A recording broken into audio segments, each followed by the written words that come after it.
Yo, what's up, everybody? It is Friday, November 29th. I hope everybody had a nice Thanksgiving.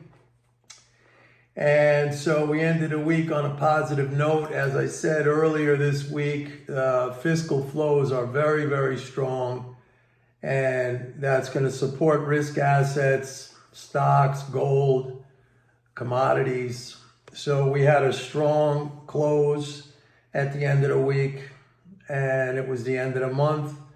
So I was not surprised by this. Fiscal flows are very strong.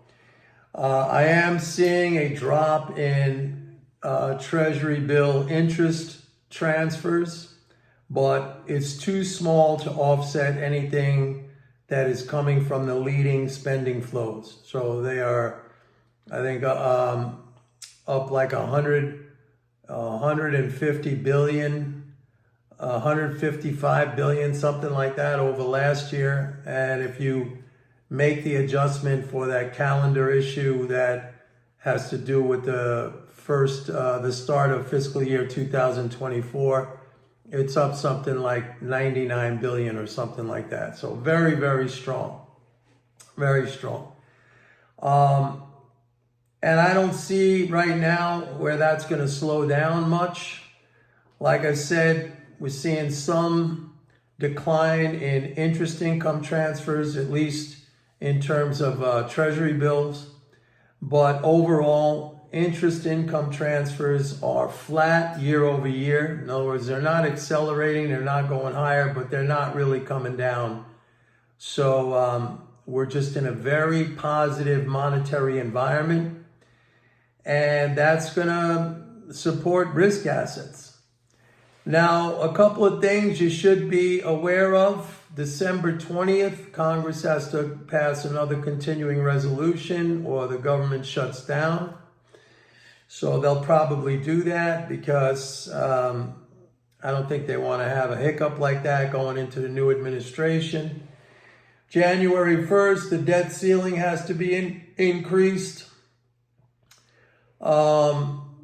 Next year, we got a bunch of stuff, but it's too early really to say anything because we got a new administration coming in. But setting that aside, you have what I've been talking about is the smallest increase in cost of living adjustments for Social Security. It's going to be up 2.5%. That's the smallest increase in 4 years.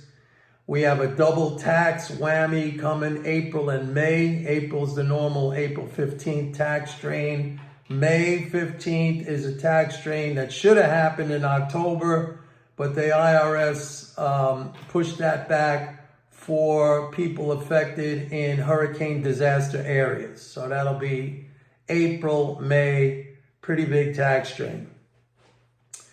The Trump tax cuts expire next year, I believe also in January, if I'm not mistaken. I got to check that out. So that's going to have to be extended.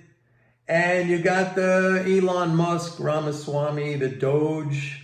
And I don't think there's going to be any immediate cuts from that. I think they're going to recommend. I don't know how long that's going to take, if ever. So that's just something to keep an eye on. But right now, like I said, leading spending flows, fiscal flows are very strong. You're not going to get much of a pullback. One thing I saw this week, which was kind of maybe this is a head scratcher, was the weekly AAII sentiment survey, American Association of Individual Investors, actually for the first time in 31 weeks, we saw the bull-bear spread. That's, you take the bullish sentiment minus the bearish sentiment for the first time in 31 weeks.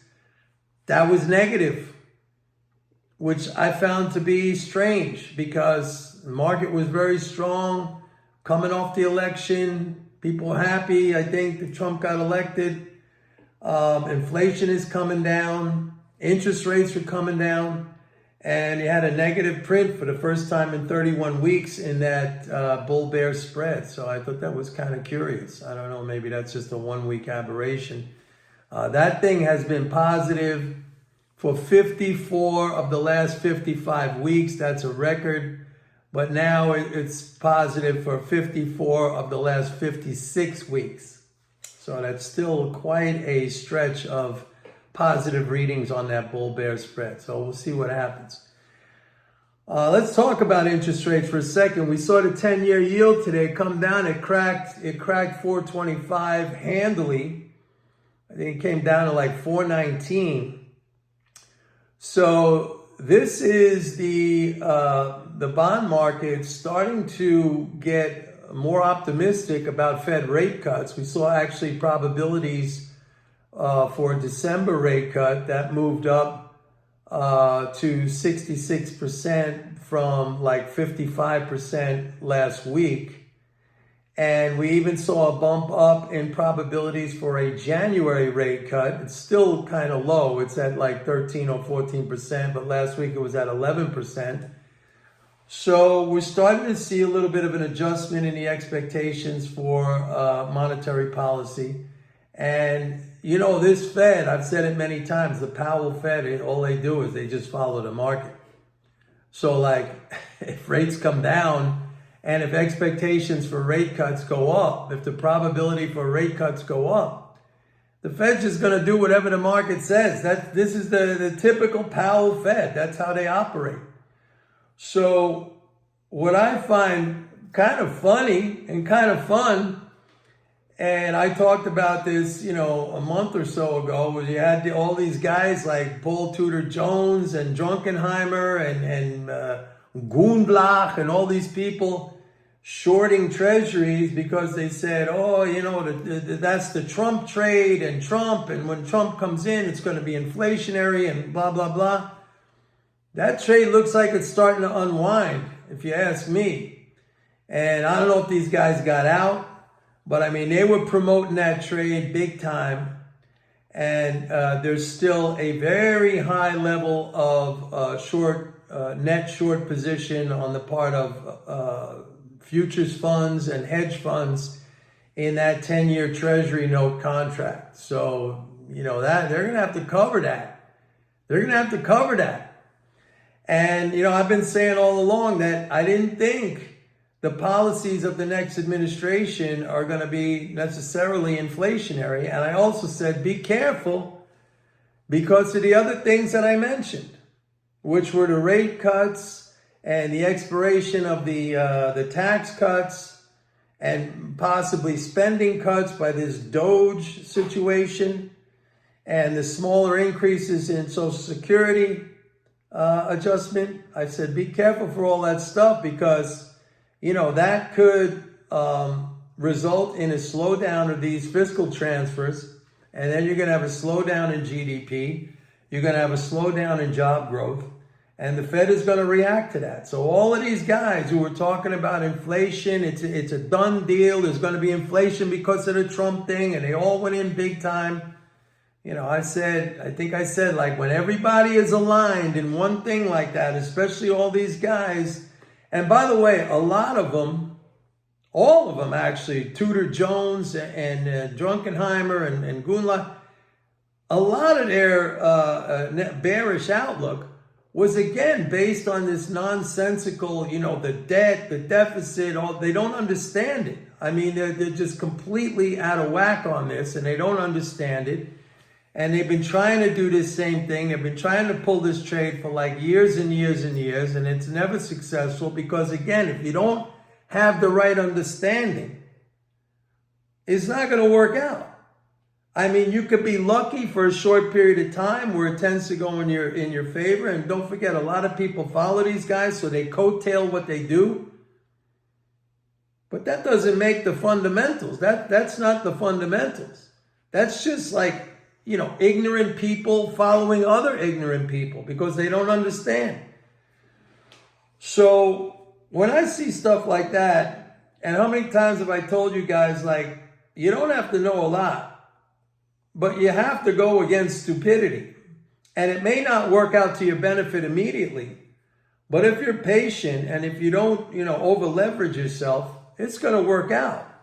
I mean, stupidity is not something that you want to follow. It's not something that you want to emulate I mean, it's something that you want to go against. Ultimately, reality is going to win out, not stupidity. All right. Finally, I just want to say one thing to the guy who commented here. I don't really even know, if I really wanted to say what I wanted to say, it's like, oh, you say you're an educator, but you charge for the daily Treasury statement. I'm like, dude, stop whining like a little child, okay? If you can't afford $99 for that course, I'm not here. Look, you know what you get. Things that are, first of all, I give you guys a lot of information on here. A lot of information. And maybe it's to an extent not even fair to my people who are subscribers who pay for my service. I give you a lot of information on here. But stop asking like that. Stop, be a man. You know what you get. If you go for some of these free offers on social media. Oh, we're going to teach you how to do this. Flip houses in real estate, or, trade, algorithmic trading, or we're going to show you how to buy a business for free. Just sign up for our seminar. It's not free.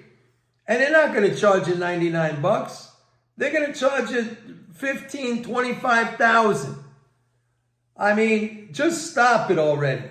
Please stop it. I give you a lot of free information on here, and stop whining like a little, be a man. When you commit to something and when there's a cost, that is a good thing for you, because there's a cost to everything in life. There's a cost to bettering yourself, whether that's physically or emotionally or in any sense. You got to put out the effort. Effort, money, expense, investment, it's all the same thing. Sweat. And that benefits you, okay? When something's given to you for free, you don't pay attention to it. When you make a commitment to something and you had to put something out to get that, you're much more committed. You are committed, okay? So take that as a lesson. These things are not expensive that I offer. Take that as a lesson. My service, my MMT Trader 120, it should be $12,500 a month, not $125. Take that as a lesson. Pick yourself up. Commit to something. You know how I feel about people who quit or can't commit. Very important. As a self-improvement quality, as a self-improvement action, commit to something. Okay? Put some sweat, put something in there, effort, money, whatever, but commit to something. And don't ask for freebies and handouts, because that gives you what I'll give for a freebie and a handout? Like stuff that won't help you whatsoever, because that's what it is. It's a come on. That's what others do. I don't do that, okay? I don't have that. You come to my service, you get everything that I do in terms of my analytical profile and the education and the understanding. You got to commit. Be an adult. Be a man. Be an adult. Commit to something. Anyway, that's it. Have a nice weekend. Bye.